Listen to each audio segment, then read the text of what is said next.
Online ক্লাসে সকল শিক্ষার্থী বন্ধুদেরকে স্বাগতম। আশা করি তোমরা সবাই যে যেখানে আছো সুস্থ আছো। তা আজকে আমি তোমাদের যে ক্লাসটি পরিবেশন করব, ক্লাসটি হচ্ছে ইসলামী শিক্ষার 2 অধ্যায়ের পাঠ 8, শিরোনাম হচ্ছে সূরা আল ইনশিরাহ। প্রিয় শিক্ষার্থী বন্ধুরা, আমরা সর্বপ্রথম সূরা আল ইনশিরাহ টি তেলাওয়াত করছি। সবাই মনোযোগ সহকারে সূরাটি তেলাওয়াত শুনবে। বিসমিল্লাহির রহমানির রহিম। আলাম নাশরাহ লাকা সাদরাকা ওয়া ওয়াদা'না আনকা ওয়িসরাক الذي أنقض ظهرك ورفعنا لك ذكرك فإن مع العسر يسرا إن مع العسر يسرا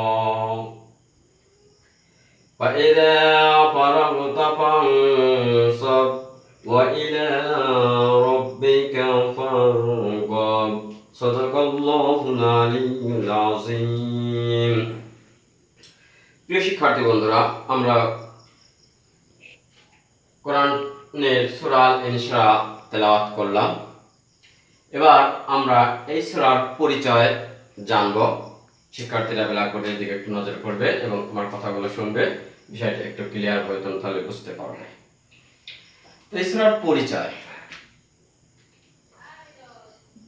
সূরার পরিচয়, সূরা আল ইনশিরাহ মাক্কি সূরা সমূহের মধ্যে অন্যতম।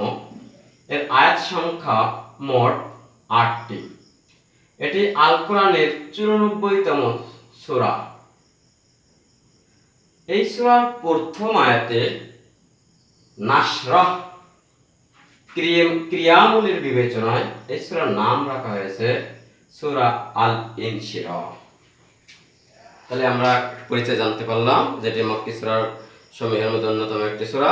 এটি পবিত্র কোরআনের 114তম সূরা এবং এই সূরায় যে সর্বপ্রথমে নাশরাহ শব্দটি এসেছে, এই নাশরাহ শব্দ থেকে এই সূরাটির নামকরণ করা হয়েছে সূরাতুল আল ইনশিরাহ। এবার বন্ধুরা, আমরা পবিত্র কোরআনের সূরা আল ইনশিরাহর বঙ্গ অনুবাদ একটু খেয়াল করি।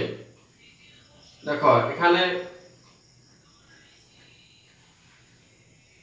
কি বলা হয়েছে যে আলাম নাশরাহ লাকা সাদরাক, অর্থাৎ রাসূল সাল্লাল্লাহু আলাইহি ওয়াসাল্লামকে আল্লাহ তাআলা বলছেন যে আমি কি আপনার বক্ষকে আপনার কল্যাণে প্রশস্ত করিনি। অর্থাৎ রাসূল সাল্লাল্লাহু আলাইহি ওয়াসাল্লামের কল্যাণের জন্য যা কিছু করার দরকার আল্লাহ তাআলা তাই করেছেন। আর সেই কথাগুলোই তিনি পবিত্র কোরআনে সূরা ইনশিরাহর প্রথম আয়াতের মাধ্যমে জানিয়ে দিয়েছেন। ওয়ারাফা'না লাকা ওয়াদা'না আনকা ওয়িজরাক ওয়াদা'না আনকা ওয়িজরাক, আমি আপনার বোঝা অপসারণ করেছি। অর্থাৎ রাসূল সাল্লাল্লাহু আলাইহি ওয়াসাল্লামের মাথায় যে ইসলাম প্রচার করতে গিয়ে কাফের শত্রুর মোকাবেলা করতে যে কষ্ট হয়েছে, যে বাধা পেয়েছে, যে বোঝা তার মাথায় চাপিয়েছে, এইগুলো স্বয়ং আল্লাহ তাআলা অপসারণ করে দিয়েছেন এবং কোরআনের মাধ্যমে তা জানিয়ে দিয়েছেন। তৃতীয় আয়াতে দেখো, আল্লাযী আনকাযা যহরাক, আল্লাযী আনকাযা যহরাক, যা আপনার পৃষ্ঠদেশে নুয়ে দিয়েছিল। অর্থাৎ রাসূল সাল্লাল্লাহু আলাইহি ওয়াসাল্লাম যে শত বাধা বিপত্তি পেরিয়ে তিনি ইসলাম প্রচার করতে গিয়েছিলেন, তা তোমার এই বাধা বিপত্তিগুলো এত ভারী হয়ে গিয়েছিল যে তিনি নুয়ে পড়েছিলেন। তাই আল্লাহ তাআলা তাকে সান্ত্বনা বাণী দিয়ে বললেন, হে আল্লাহর নবী, আপনার মাঝে যে আপনার পৃষ্ঠে যে বোঝা নুয়ে পড়েছিল আমি কি তা অপসারণ করিনি। অর্থাৎ সর্বময় মুহূর্তে আল্লাহ তাআলা মুহাম্মদ সাল্লাল্লাহু আলাইহি ওয়াসাল্লামের পক্ষে কাজ করেছেন। ওয়ারাফা'না লাকা যিকরাক, এবং আপনার সুখ্যাতিকে আমি সমুন্নত করে দিয়েছি। তা প্রিয় শিক্ষার্থী বন্ধুরা, তোমরা একটু খেয়াল করো যে মহানবী সাল্লাল্লাহু আলাইহি সাল্লাম ইসলাম প্রচার করেছেন, ইসলামের আলো মানুষের দরবারে দ্বারে দ্বারে পৌঁছে দিয়েছেন। আজ ফলশ্রুতিতে হাজার হাজার গোটা পৃথিবীর কোটি কোটি মানুষ তাকে শ্রদ্ধার সাথে 1400-1500 বছর পরেও গিয়ে স্মরণ করে। শুধু এই দিনই নয়, কিয়ামত পর্যন্ত তাকে শ্রদ্ধার সাথে, পৃথিবীতে যতদিন ইসলাম থাকবে, আল্লাহ তাআলার পবিত্র কোরআন থাকবে, ততদিন তাকে শ্রদ্ধার সাথে স্মরণ করবে। পক্ষান্তরে যারা তার শত্রুতা করেছিল, তার প্রচারের পথে বাধা দিয়েছিল, তার মিশন পালনে বাধা দিয়েছিল, তারা আজ আস্থা করে পরিণত হয়েছে। তাদেরকে মানুষ ঘৃণার সাথে স্মরণ করে। এজন্য ভালো কাজ করলে মানুষ শ্রদ্ধার সাথে স্মরণ করে, আর খারাপ কাজ করলে মানুষ তাকে ঘৃণার সাথে স্মরণ করে। এই আয়াতের মাধ্যমে সেটাই প্রমাণ করে। এরপরে আসো, ইন্নামাল উসরি ইসরা, নিশ্চয়ই ইন্নামাল উসরি উসরা, নিশ্চয়ই কষ্টের মাঝে রয়েছে শান্তি। অর্থাৎ কষ্ট করলে, পরিশ্রম করলে ভালো ফল পাওয়া যাবে। এজন্য আমরা যারা ঘরে বসে থেকে আমরা যদি ভালো ফল পেতে চাই, এটা হবে বোকামির দণ্ড। এজন্য পরিশ্রম করতে হবে, পরিশ্রম করলে ভালো ফল পাওয়া যাবে। তাই তো বাংলাকে বলেছেন যে পরিশ্রমে ধন আনে, পুণ্যে আনে সুখ, আলস্য দরিদ্র আনে, পাপে আনে রোগ। তা পরিশ্রম করলে ধন আসবে, সুখ সমৃদ্ধভাবে চলা যায়। অলসতা করলে দারিদ্র্য চলে আসবে, আর পাপ করলে দুঃখ আসবে। এজন্য আমরা সুখ পেতে হলে পুণ্য কাজ করতে হবে। এ কথাই এই আয়াতের মাধ্যমে প্রমাণিত হয়। তিনি এই কথাটাকে অধিকতর জোরালোভাবে বলার জন্য তিনি আবারও বলেছেন, ইন্নামাল উসরি ইসরা, নিশ্চয়ই কষ্টের মাঝে রয়েছে সুখ। ফাইজা, পরবর্তী আয়াতে দেখি, ফাইজা ফারাগতা ফানসাব, অতএব যখনই আপনি অবসর পাবেন, সময় পাবেন, তখনই আপনি আপনার প্রভুর একান্তে মিলিত হন। অর্থাৎ আমরা যখনই সময় পাবো, যখনই সুযোগ পাবো, প্রভুর ইবাদত বন্দেগীতে লিপ্ত থাকবো। তার কারণ এই পৃথিবীতে আল্লাহ তাআলা আমাদেরকে পাঠিয়েছেন একমাত্র তার দাসত্ব করার জন্য।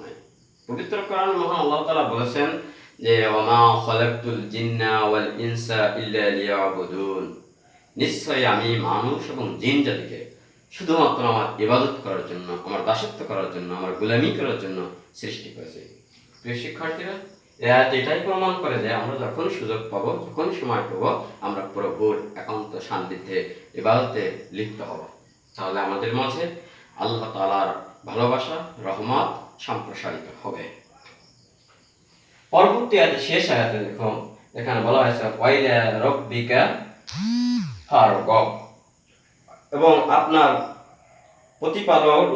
প্রতিপালকের প্রতি মনোনিবেশ করুন। অর্থাৎ এখানে বলা হয়েছে প্রতিপালকের যে কোনো কাজে মনোনিবেশ করতে হবে। অমনোযোগী ভাবে কোনো ইবাদত বন্দেগী করলে সেই ইবাদত বন্দেগী কবুল হবে না। এই জন্য প্রত্যেকটা কাজ করার পিছনে আগে নিজেকে মনোনিবেশ করতে হবে, একান্তভাবে মিলিত হতে হবে প্রভুর দরবারে, যাতে আমার সমস্ত ইবাদত বন্দেগীগুলো আল্লাহর দরবারে কবুল হয়। এ কথাই আল্লাহ তাআলা কোরআনে বলেছেন। এরপরে আমরা একটু দেখি যে এই সূরার শানে নুজুল। প্রিয় শিক্ষার্থী, ইতিপূর্বে ক্লাসে আমরা বলেছি যে শানে নুজুল কাকে বলে। যে শানে নুজুল হচ্ছে পবিত্র কোরআন নাজিলের প্রেক্ষাপট বা সময়, কারণকে বলা হয়। অর্থাৎ যেই কারণে ওই সূরাটি নাজিল হয়েছে, ওই কারণ বা প্রেক্ষাপটকেই বলা হয় শানে নুজুল। এখানে পবিত্র কোরআনের এই সূরা আল ইনশিরার শানে নুজুলটা এখানে বলা হয়েছে। দেখো যে মহানবী হযরত মুহাম্মদ সাল্লাল্লাহু আলাইহি সাল্লামকে আরবের লোকেরা তাকে খুব ভালোবাসতো, শ্রদ্ধা করত এবং সম্মান করত। এমনকি তাকে এতই বিশ্বাস করত, তাকে আল আমিন বলে ডাকতো, আল আমিন বলে ডাকতো, এবং তার কাছে অনেক মূল্যবান সম্পদগুলো তারা গচ্ছিত রাখত। এই ঘটনাগুলো সব ঘটেছিল মহানবী সাল্লাল্লাহু আলাইহি ওয়াসাল্লামের নবুয়তের পূর্বে। যখন রাসূল সাল্লাল্লাহু আলাইহি সাল্লামের কাছে নবুয়ত আসলো, অর্থাৎ কোরআন নাজিল হলো, ইসলাম প্রচারের জন্য আল্লাহ তাআলা আদেশ করলেন, তখন নবী করিম সাল্লাল্লাহু আলাইহি ওয়াসাল্লাম আল্লাহর হুকুমে ইসলাম প্রচার করা শুরু করলেন। আর এটা যখন কাফের মুশরিকদের মাঝে, আরবের মানুষের মাঝে, পৌত্তলিক ব্যক্তিদের মাঝে তিনি প্রচার করা শুরু করলেন, তখনই তাদের মাঝে একটা অশান্তি, একটা বিরূপ প্রতিক্রিয়া সৃষ্টি হলো। তাদের ধারণা হলো যে আমাদের বাপ দাদা ধর্ম, আমাদের পৈতৃকতা